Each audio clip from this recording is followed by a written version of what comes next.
হয় 2026-ৰ যি বিধানসভা নিৰ্বাচন এই বিধানসভা নিৰ্বাচন সমাগত আৰু ৰাজ্যৰ বিভিন্ন ৰাজনৈতিক দলসমূহে নিজৰ নিজৰ কুচকাৱাজ আৰম্ভ কৰা দেখা গৈছে। এই মুহূৰ্তত উপস্থিত আছোঁ মই কলিয়াবৰত আৰু কলিয়াবৰৰ যুৱ ভোটাৰসকলে এইবাৰ কাক বিচাৰে সেই সম্পৰ্কে আমি কিছু মতামত ল'বলৈ আহিছিলোঁ। আহক আমি পোনপটীয়াকৈ তেখেতলোকৰ সৈতে কথা বতৰা পাতোঁ। বিজেপি এতিয়া চৰকাৰটো ভাল লাগিছে আৰু এইটো কাৰণে বিজেপিক দিম আৰু কলিয়াবৰৰ পৰা কাক বিচাৰিব? মহন্ত, কেশৱ মহন্ত। এতিয়া কেশৱ মহন্তই কেনেকুৱা ধৰণৰ কাম কৰি আছে? তেওঁ মোটামুটি ভালেই কৰি আছে।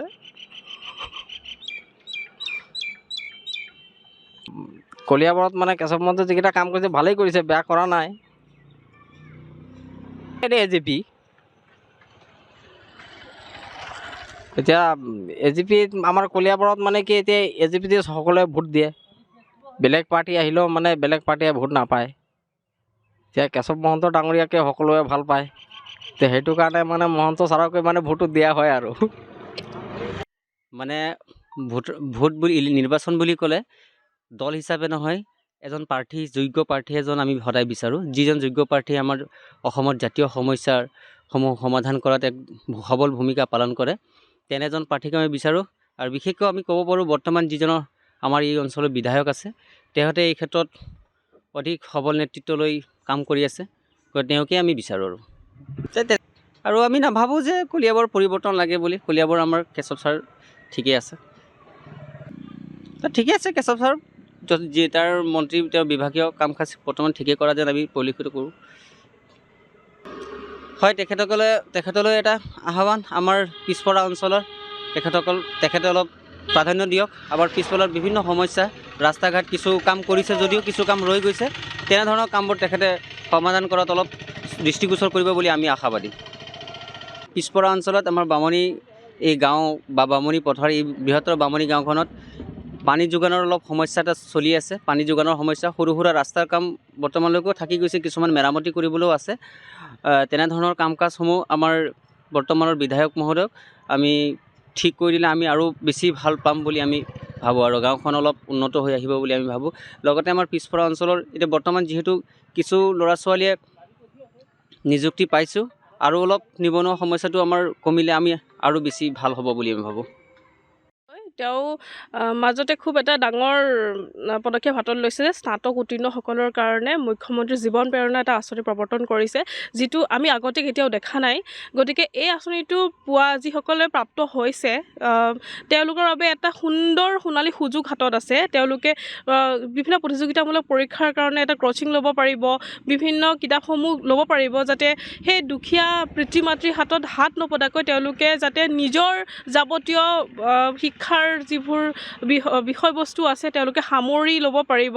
তাৰ বাবে এই পদক্ষেপটো লোৱাৰ বাবে মই মাননীয় ডক্টৰ হিমন্ত বিশ্ব শৰ্মাক ধন্যবাদ জ্ঞাপন কৰিছোঁ। লগতে নিযুত মইনা আঁচনিৰ প্ৰৱৰ্তনৰ ক্ষেত্ৰত এটা বৰ ধনাত্মক দিশটোৱে আমি চাম যে তেওঁতো শিক্ষাৰ ব্যৱস্থাটো উন্নতিৰ কাৰণেই দিছে। যিসকল শিক্ষাৰ্থীয়ে এই আঁচনিটো লাভ কৰিছে তেওঁলোকৰ যাতায়াতৰ সুবিধা হৈছে, তেওঁলোকে বিদ্যালয়লৈ যাবলৈ হ'লে 20 টকা এটাও মাক দেউতাকক আজিলৈকে খুজিব লগা হোৱা নাই। তেওঁলোকে কিতাপ পত্ৰকে হওক বা নিজৰ টিউশ্যনৰ মাচুলটোকে হওক নিজে পৰিশোধ কৰিব পাৰিছে। গতিকে এনেধৰণৰ কাৰ্যসমূহে ছাত্ৰ ছাত্ৰীৰ কাৰণে খুব এটা ডাঙৰ পদক্ষেপ হাতত লোৱা হয় বুলি ক'ব পাৰোঁ। আৰু লগতে আমাৰ অসমত এতিয়া বহুতো বিশ্ববিদ্যালয় নতুনকৈ স্থাপন হৈছে। সেই স্থাপন হোৱা বিশ্ববিদ্যালয়সমূহ ছাত্ৰ ছাত্ৰীৰ ভৱিষ্যতৰ কাৰণে, অনাগত ভৱিষ্যতৰ কাৰণে সোণালী সুযোগ বুলিয়ে ক'ম। লগতে বিশ্ববিদ্যালয়সমূহত নতুন কিছুমান বিষয়বস্তু আহিছে, সেই বিষয়বস্তুসমূহ চৰকাৰে খুব ধুনীয়াকৈ নিয়াৰিকৈ চলাই নিছে।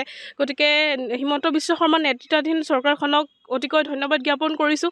যিসমূহ ব্যৱস্থা যুৱ প্ৰজন্মই অতীতৰ পৰা বিচাৰি আহিছে, সেই ব্যৱস্থাসমূহ এইখন চৰকাৰে যুৱ প্ৰজন্মৰ হাতত ওচৰত দাঙি ধৰিছে। সেইকাৰণে এইখন চৰকাৰক পুনৰবাৰ ধন্যবাদ জ্ঞাপন কৰিছোঁ। এইবাৰ ইলেকশ্যনত 26ৰ নিৰ্বাচনত যিহেতু মই প্ৰথমবাৰৰ বাবে ভোটদান কৰিম, এয়া মোৰ জীৱনৰ এক মানে ক্ষণ এটা হ'ব।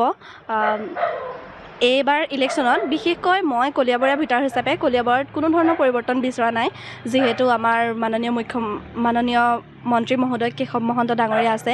আমি বিগত দিনতো তেওঁকেই বিচাৰোঁ, তেওঁ আমাৰ বাবে বহুত কৰি আহিছে, আৰু আমাৰ বিশ্বাস, আমাৰ আশা তেওঁ অনাগত দিনতো আমাৰ বাবে বহুতখিনি কৰি যাব। এইখিনিয়ে। মই বিশেষকৈ মই আনৰ মনৰ কথাটো ক'ব নোৱাৰিম, বিশেষকৈ মই মোৰ মনৰ কথা কওঁ। যি আমাৰ মাননীয় মুখ্যমন্ত্ৰী মহোদয় হিমন্ত বিশ্ব ডাঙৰীয়া, তেখেতে আমাৰ অসমখনলৈ বহুতো পৰিৱৰ্তন আনিছে। যি বৃন্দাবনী বস্ত্ৰ তেওঁ সুদূৰ লণ্ডনৰ পৰা আমাৰ নগাঁও জিলালৈ আনি যি আমাক এক ঐতিহাসিক ক্ষণৰ সাক্ষী কৰিলে, সেয়া আমি নিশ্চয় শলাগ ল'বলগীয়া কথা। ইয়াৰ আগতে কোনেও সেই কাম কৰিব নোৱাৰিলে, মাননীয় মুখ্যমন্ত্ৰী মহোদয়ে আমাক কৰি দেখুৱালে। বিভিন্ন ধৰণৰ মেধা আঁচনিকে ধৰি বিভিন্ন ধৰণৰ আঁচনিসমূহ তেওঁ প্ৰৱৰ্তন কৰি আহিছে। অনাগত দিনতো যদি বিজেপি চৰকাৰ থাকে বা তেওঁ যদি মুখ্যমন্ত্ৰী পদত থাকে, আমি আশা কৰোঁ অসমখন আৰু বহুত দিশত আগুৱাই যাব। মই নিযুত মইনা আঁচনি পোৱা নাই, কিন্তু মই ডক্টৰ বাণীকান্ত কাকতি মেধা বঁটা, যি সেই বঁটা লাভ কৰিবলৈ সক্ষম হৈছিলোঁ 2025 চনত।